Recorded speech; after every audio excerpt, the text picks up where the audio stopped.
அஸ்ஸலாமு அலைக்கும் வரஹ்மத்துல்லாஹி வபரகாத்துஹு.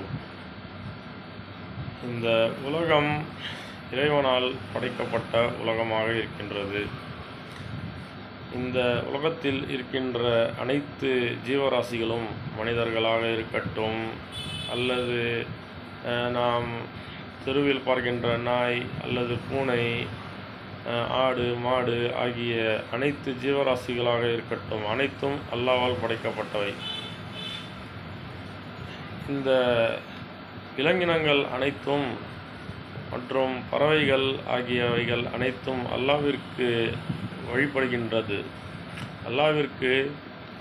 அல்லாஹ்வை அந்த ஜீவராசிகள் அல்லாஹ்வுடைய கட்டளைக்கு இணங்கி நடக்கின்றார்கள்.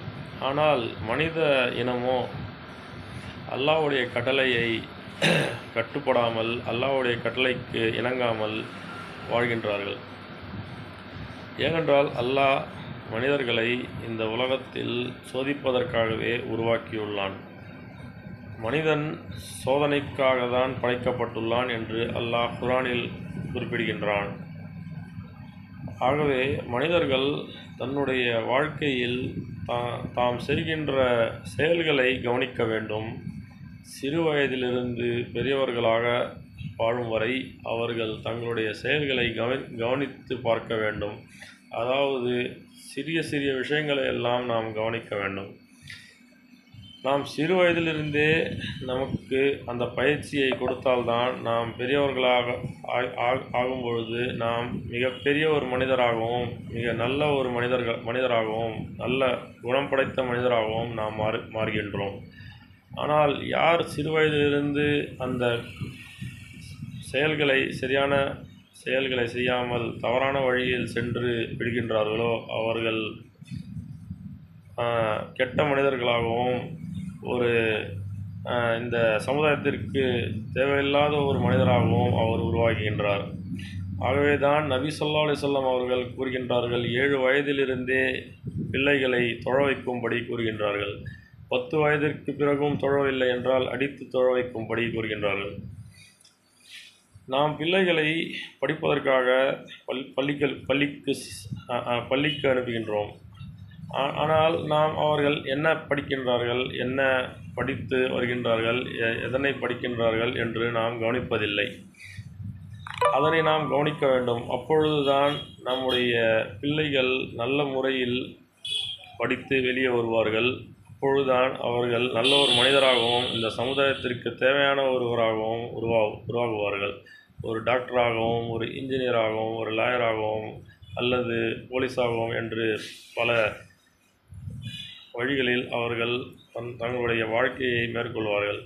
ஆனால் பல தாய்மார்களும் தந்தைமார்களும் இதனை செய்வதில்லை. அதனால்தான் பிள்ளைகள் அறிவுடையவர்களாக வளராமல் அறிவற்றவர்களாகவும், தங்களுடைய வாழ்க்கை எங்கு செல்கின்றது என்றும் புரியாமலும் அவர்கள் இருக்கின்றனர்.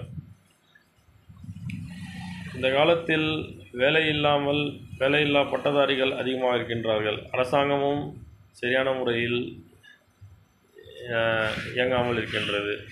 இதற்கு அரசாங்கமும் ஒரு காரணம்தான், நாம் படிக்கின்ற படிப்பும் ஒரு காரணம்தான். நம்முடைய நாட்டில், இந்தியாவில் நம்முடைய படிப்பு சரியான முறையில் அந்த வழியை பின்பற்றுவதில்லை. நம்முடைய படிப்பு முறை சரியான முறையில் பின்பற்றுவதில்லை. பிள்ளைகளுக்கு எந்த முறையில் படிப்பை சொல்லிக் கொடுக்க வேண்டும் என்று பல ஆசிரியர்களுக்கு புரிவதில்லை. அதனால்தான் பிள்ளைகள் சரியான முறையில்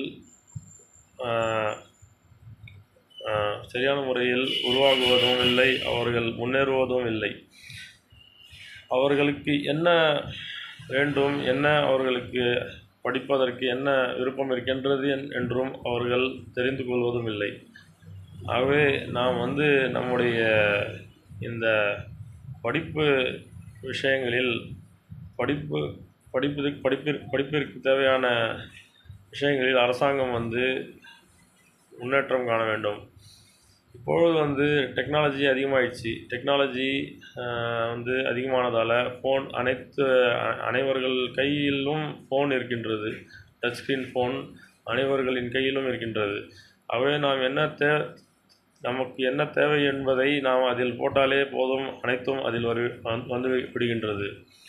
ஆகவே நாம் நமக்கு தேவையான விஷயங்களில் ஃபோனிலிருந்தே பார்த்து கொள்கின்றோம்.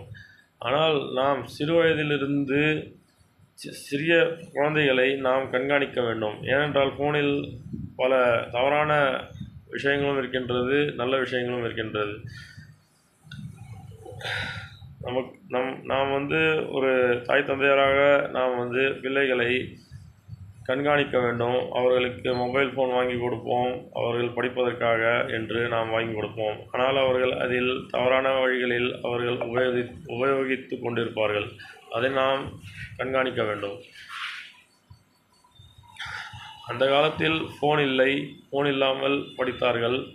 அந்த காலத்தில் ஆசிரியர்களிடம் தங்களுடைய கேள்விகளை கேட்பார்கள். ஆனால் இப்பொழுது அப்படி இல்லை. இப்பொழுது நம்முடைய கேள்விகளை எல்லாம் நாம் கையில் வைத்திருக்கின்ற அந்த இயந்திரத்திலேயே நாம் கேட்டுக்கொள்கின்றோம்.